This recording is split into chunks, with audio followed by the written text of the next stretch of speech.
Hello everybody, let me tell you a news story today. Today's case is a real one that took place in Beijing's Yanqing Wild Duck Lake. Yanqing is located in the northern parts of Beijing and is a district of the city. Wild Duck Lake, of course this is just a direct translation, is a famous wetland park with beautiful scenery. It is known as the paradise for birds because more than 200 species of birds inhabit and reproduce here every year. On May 24th, 2004, a villager named Li, as usual, drove his fishing boat into the lake to fish. As Li steered his boat into the lake, he felt that the bottom of his boat seemed to have hit something. Upon closer inspection, he discovered a discarded red Xiali car at the bottom of the lake. The car was standing in the water, with the engine part facing down and the trunk facing up. Xiali is a small-sized sedan made in Tianjin car factory. It was very popular 20 to 30 years ago. Li thought to himself, "Why is there a car in a lake? If I sell it, I could make some money." He took off his outer clothes and dove into the water. To his horror, he found a body wearing a red dawn jacket sitting in the back seat of the car. The most terrifying thing was that the body was headless, with only the dawn jacket remaining. Li returned to his boat fast and then called police. The alarm was received by the Yanqing Police Criminal Investigation Brigade, which urgently contacted the Beijing Municipal Criminal Police Head Office for support. Soon, a joint investigation team was formed and they arrived at the scene. They first took the car out of the water. The car had a dent on the bottom and the body was covered in silt, having been submerged for a long time. The left front window was open, and the vehicle's front license plate was still intact, while the rear license plate number was corroded and illegible. The forensics team inspected the headless female corpse, which was sitting in the back seat of the car at the time. One leg was crossed over the other, and one arm was resting on the back of the seat, with a watch on the wrist. When they opened the dawn jacket, they found that due to the erosion of the water and the nibbling of fish and shrimps, the skin and flesh of the deceased were almost gone, leaving only a white skeleton inside of the jacket, with some bones detached and scattered in a car. The forensics team inferred that the deceased had been dead for 5 years, died in the winter of 1999, and discovered in 2004. Continuing the examination of the body, they concluded that it was a female corpse, around 35 years old, with a height of about 160 cm. However, without a head, facial reconstruction was impossible. And since the body had been soaking in the water for 5 years, it would be difficult to locate the head. Preliminary judgment indicated that this was a very heinous murder case. The murderer cut off the victim's head and then sank the body and the car into the lake. If this inference is correct, what was the motive for the murderer to kill? Was it for robbery, rape, or revenge? At the time, the market value of the car was about 90,000 yuan, equivalent to the income of an average office worker for 3 to 4 years. And there was a mobile phone in a car, an Ericsson, which was also very expensive in year 2000. In 2000, owning a car and using an Ericsson phone indicated a decent quality of life for the victim or the murderer. However, after killing the victim, the murderer sank the car to the bottom of the lake. without taking a phone. The victim's clothes were neat, with no signs of tearing, and there was no evidence to suggest that she had been sexually assaulted. Could this be a case of revenge killing? The first thing the police needed to do was to identify of the victim in order to investigate her interpersonal relationships and find the suspects. The investigators found other items in the car. One 1.25-liter bottle of Coca-Cola, unopened, which would not be necessary for a woman to buy if she were drinking alone. It's a big bottle, suggesting that there were other people in the car at the time. A military telescope, a gasoline ticket from a community dating back to 2000. And the most significant discovery was a driver's license in a crevice of the front seat of the car. The driver's license was covered with a plastic sleeve, and although it had been 5 years, the content was still very clear. The license belonged to a woman with the surname Long. Long is dragon, L-O-N-G. In China, it is dragon. Yeah. The police found her information. She was an employee of a publishing company in Beijing with a height of 161 cm. Born in 1963, divorced from her ex-husband in 1997, and her family reported her missing in 1999 when she was 36 years old. After verification, the female corpse was confirmed Ms. Long. The police continued their investigation. The location where the car was found was basically in the center of the lake, more than 1,000 meters from the shore. It was impossible for the car to have driven to this position directly. That's not possible. However, the police learned that every winter, while the dock lake would freeze over, and a police officer speculated that the murderer might have transported the body to the ice surface after the murder, and then broke through the ice to sink the car and the body. Therefore, the lake is the dumping site. Another police officer said that such a method of disposing of the body was too risky. The murderer could have simply sunk the body instead of the entire car. The murderer must have killed Long on impulse, so this is likely the first crime scene. Just 2 days after the headless female corpse was discovered, on May 26th, the police diving frogmen retrieved the human head from near the sunken car in a lake. The head was immediately sent to the forensic center for examination. After the examination, this head was confirmed to be the head of the female victim, Long.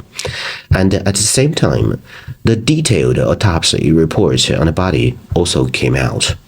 The forensics concluded that the victim showed no signs of poisoning before death, no gunshot wounds, no knife wounds, no signs of strangulation or blunt force trauma.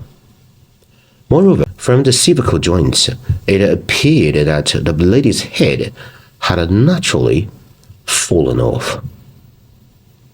This inclusion surprised the police greatly. What was going on? It was neither a homicide nor a case of mutilation after death. The head had naturally fallen off, meaning that after being soaked in the water for a long time, the head fell off. So, how did the lady die? At that time, the task force split into two groups. One group was responsible for further investigation of the scene and the Xiali car, and continued to visit the people around the lake. The other group returned to the city to conduct a series of investigation around the lady's relatives and social relationship. Long's family was very emotional after learning the confirmation of her body, especially her elder brother, Mr. Long, who cried and eagerly asked the police who had killed his sister. Mr. Long had a good relationship with his sister. He was the one who reported the missing to the police. And over the past 5 years, he had never given up the search for his sister. The police then went to the publishing company where Long worked. Through conversations with former colleagues, the police learned that Long was cheerful and well-liked at work, and there were no reports of her having any enemies. During a chat with a colleague, the police received a clue. A lady colleague said that the last time she saw Long was around the end of 1999, the day before Christmas. She remembered it was a Friday, and she and Long went to the supermarket next to the company and buy things during their lunch break. Long bought a large bottle of Coca-Cola, telling her that it was for the weekend outing, but she did not mention with whom she was going. The colleague said that after that day, Long did not come to work on Monday of the following week, and she never saw Long again. The person disappeared, alive or dead, without a trace.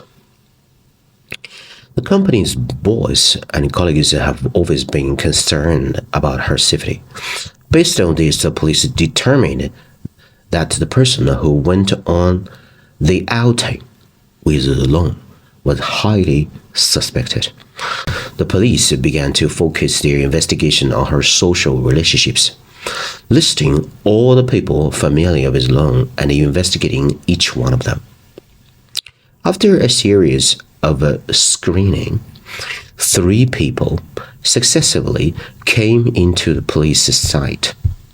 The first was Long's ex-husband, Mr. Zhang. Okay, he shared the same family name with me. As we said, Long had been married once and had a son with her ex.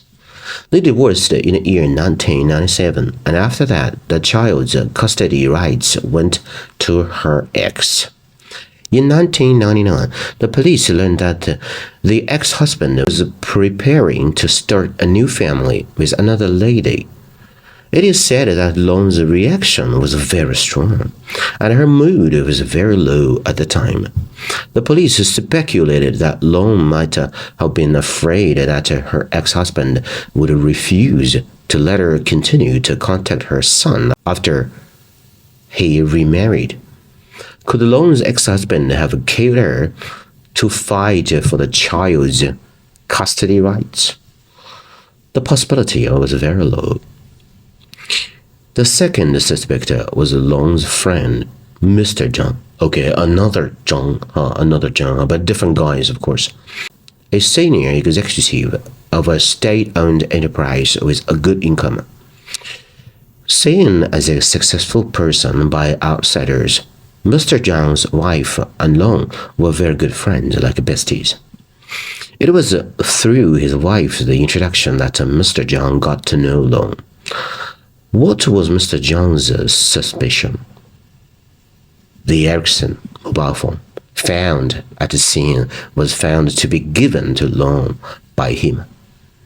This was not a big deal, but the Xiali car that sank to the bottom of the lake was his car, which he lent to Long. As the car owner, the Xiali car had been missing for 5 years, but the police investigated and found that Mr. Zhang never reported it to the police during this process. Until the police found out the source of the car and asked him about the whereabouts of the Xiali car, he told the police that the car had been stolen. This made him very suspicious. Okay. The third suspect was Long's son's swimming coach, Mr. Zhong, who was a swimming coach at a swimming school in Beijing at the time. He was 55 years old and had been a professional swimmer when he was young, even winning awards in national competitions. After retiring, he became a coach. He may not be famous, but Mr. Zhong had trained a very famous female swimming world champion. This champion was named Han Xue. So everybody, if you're familiar with swimming, should know that there is a famous female breaststroke world champion named Han Xue. At the 6th Asian Championship in April 2000, Han clinched the breaststroke title on her own. Her first coach was Mr. Zhong. After the police learned that Long's son was also a student of Mr. Zhong, they initially thought that the relationship between Long and Mr. Zhong was just an ordinary relationship between a teacher and a student parent. So they did not regard Mr. Zhong as a key suspect. However, as the investigation continued, the police found out Long had frequently contacted with Mr. Zhong before her disappearance. And even the house where Long later lived was rented by Mr. Zhong. Their relationship was not that simple. The first to be ruled out was Long's ex-husband. The police found that after the divorce, there was no emotional entanglements between him and Long. The custody rights of the child were voluntarily given up by her because her ex-hubby had better economic conditions. Just before Long was murdered, she and her ex-husband reached an agreement that she could visit the child at any time in the future, and her ex-husband's new family would not prevent her from seeing her son. The police learned that after the divorce, Long's attitude towards her ex-husband was very cold. She would not even make a phone call to him unless it was about visiting the child, so it was not possible to go to the lake to play together. In this way, the ex-husband should not have a motive or opportunity to commit the murder. The second to be ruled out was Mr. Zhang. Mr. Zhang. He previously lied to the police, concealing the whereabouts of the car. After the police investigation, Mr. Zhang told the truth. Why did he keep this matter quiet? He was afraid that his wife would know that he lent the car to Long and suspect the relationship between him and Long.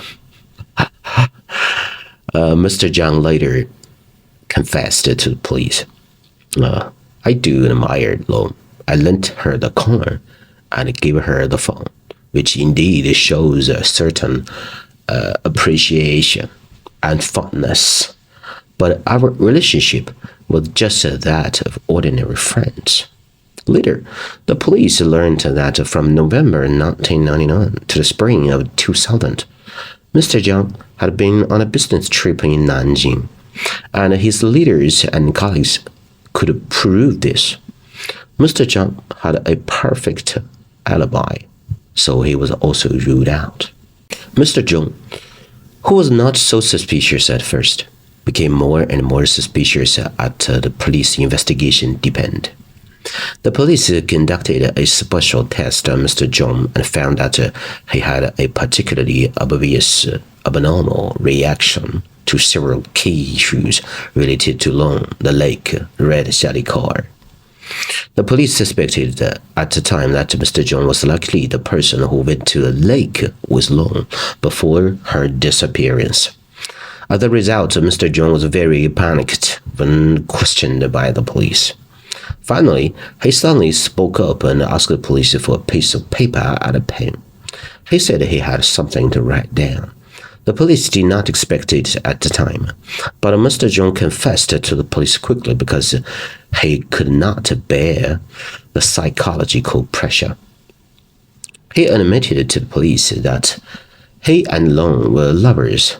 Long took her son to the swimming school where he worked at the time. The two met because of this and soon developed a fondness for each other. At that time, Long was in a period of extreme emotional emptiness after her divorce, and Mr. Zhong was also divorced. These two people who had lost their love in an emotional arena came together. However, in the winter of 1999, an accident occurred. On December 26, 1999, the day after Christmas, Long dropped off her child and drove the Xiali car borrowed from Mr. Zhang to pick up the swimming coach, Mr. Zhong. The two had made an appointment in advance to go to Yanqing Wild Duck Lake to enjoy the snow that day. Long had brought Coca-Cola and snacks in advance. Mr. Zhong prepared a military telescope. Long drove the car to the edge of the Guanting Reservoir, where they originally planned to watch the wild ducks and other birds. However, there was a slope in front, blocking the way of the ducks. Long felt that the location was not good for viewing, so she drove the car onto the ice. Just as they got on the ice, Mr. Zhong felt it was a bit dangerous, so he got out of the car to check the thickness of the ice. He saw that the ice was about 30 centimeters thick and quite solid. He also saw many tire tracks extending from the shore deep into the ice. To be safe, he walked about 70 to 80 meters on the ice and felt that it was still quite solid. However, he was still not very reassured, so he asked Long to stop the car by the edge of the ice. He switched places with Long, and Mr. Zhong drove the car onto the ice. At that time, Long was looking at the wild ducks outside the window, very happy. As they drove about 600 meters on the ice, suddenly there was a loud noise under the car, and the car stopped moving. Mr. Zhong realized that the situation was very bad. The car's left turn signal was leading on the ice, and the front of the car began to sink. The ice cracked, and they were sinking with the car. Mr. Zhong was very scared and told Long to open the door and get out quickly. But Long tried a few times and the door wouldn't open.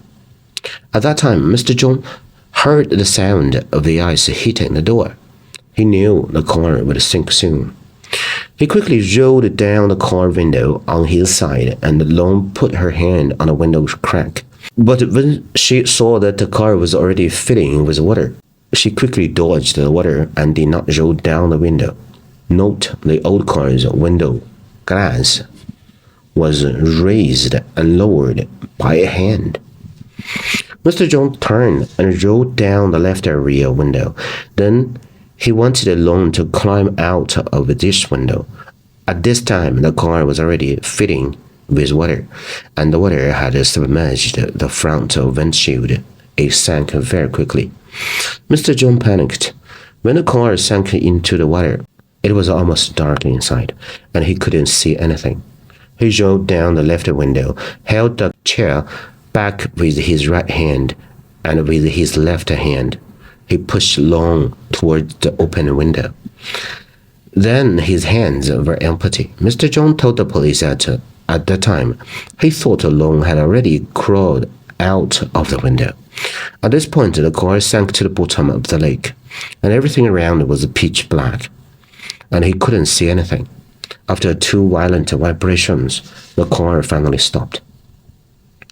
At the time, Mr. Zhong was still in the car and had not gotten out. He felt the water pressure causing severe pain in both ears. As a swimming coach, he knew the water was deep now, and he had to leave immediately. He had opened two windows before, and he crawled out through the window, grabbing the ice with his right hand and swimming with his left hand. Then, due to lack of oxygen, he felt like he was dying and spat out a few mouthfuls of blood. He circled the ice hole where the car had sank, looking for Long, but he did not see her. Mr. Zhong said he was very scared, and if he couldn't find her now, she must have drowned. Mr. Zhong told the police that he had tried to dive down to save her. But the water was too cold, and the fear and cold made him feel powerless. Then he exerted a great deal of effort to climb onto the ice, lay on the ice for 20 minutes. Very weak, with no one around, he turned over and crawled on the ice to the shore, his clothes already frozen, and it took him more than 3 hours to find a villager's house. He knocked on the door and did not tell the truth to the villager, but lied.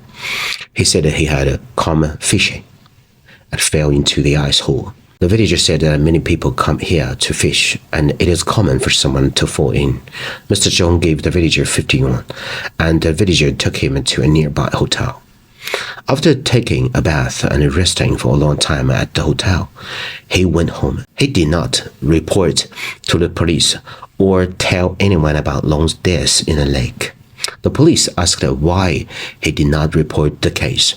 Mr. Zhong said, "I am a swimming coach, but I did not save her from the car.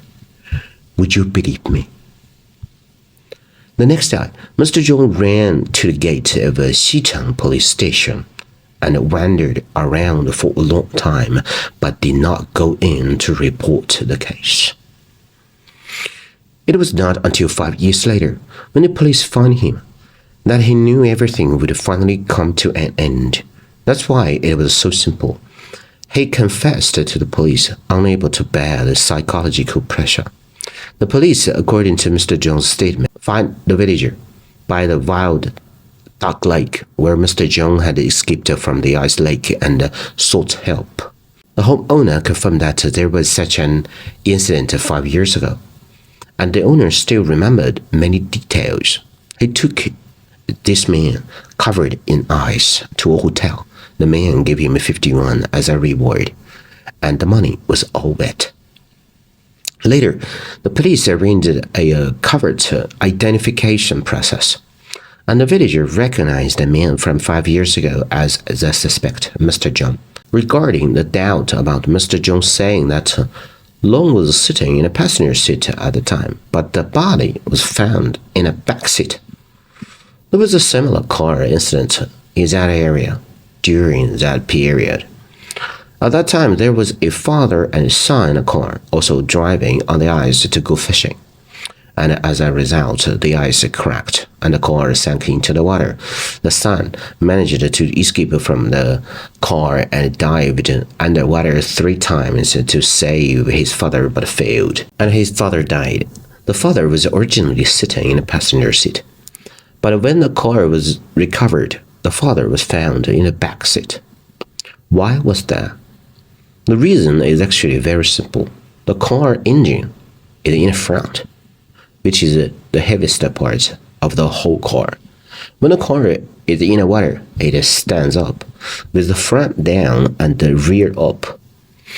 When the car stands up, the person sitting in the front seat will float to the back of the car due to the buoyancy of the water entering the car. The forensic autopsy report also proved that Long's head was naturally detached due to being soaked in water for too long, not cut off by someone. With sufficient evidence in hand, in June 2006, the Yanqing County Court sentenced Mr. Zhong to 3 years in prison, suspended for 3 years, for the crime of a negligent homicide, and ordered him to compensate the victim's family for a total economic loss of 250,000 yuan. The court believed that as an adult, Mr. Zhong should have been aware of the potential risks of driving onto the ice. Moreover, after the accident, Mr. Zhong did not attempt a rescue or report the case, causing the victim's family to suffer mental agony for many years. Therefore, he was morally condemned. This case caused a sensation in the media at the time. I still remember that there was a discussion about whether Mr. Zhong intended to commit murder, which even appeared on many online media's sports pages. Why? Because Mr. Zhong was a swimming coach. Many sports fans who were following the case were also paying attention to it. Some journalists even interviewed with swimming champion Han Xue. Han was also very surprised about this incident involving her coach, Mr. Zhong.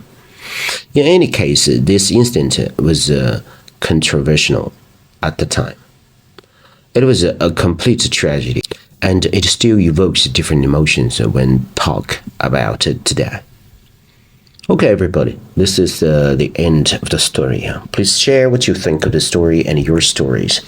If you enjoy my work and would like to help me continue to bring these stories to you, please subscribe to my channel or like my page. Give a thumbs up to the stories you appreciate and share your thoughts and opinions in the comments. Share the stories with anyone who might find them enjoyable. Thank you, everybody. This is Alex's story time, and I am Alex. I got a lot of good stories to share with you. Thank you, everyone. See you next time. Bye-bye.